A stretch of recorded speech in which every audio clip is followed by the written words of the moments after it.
N-are rost. Da, frățiorul meu, spălam la pușcărie. Aoleu. Cine a făcut aia, mă, băga mea și cu la rasa lui și în familia lui și în ce are mai scump afară de copiii lui care a desenat aia, da? Claudia Vip, ce faci cu mătra mea frumoasă? Bani, am uitat să spun, da? În pula mea afară de sclav. Da? Nu mai glumiți cu mine, că așa v-am permis, dați-vă în pula mea de gunoaie de ste... După aia manipulați lumea să nu mai îndoneze, să... Aline! Gata, mă, te rog eu frumos, că știu cine a desenat aia, de-aia am înjurat. Bun, ascultă-mă, eu mâine trebuie să mă duc acolo, că am fost deja chemat.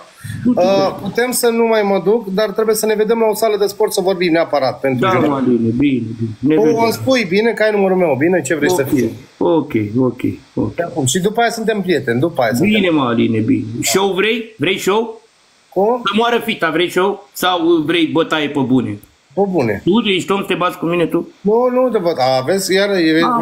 Aline, vorbind de bătaie sau astea, eu nu vreau să mă mai cer cu tine, eu te blochez peste tot, trăiască fata ta, îmi dai tu o palmă când mă vezi, când mă prinzi, dar să-mi dai o palmă atâta, că eu nu sunt om de pun, că ești mai gras și mă omori, da? Hai, ești potul meu de vreau să mă ajung cu tine.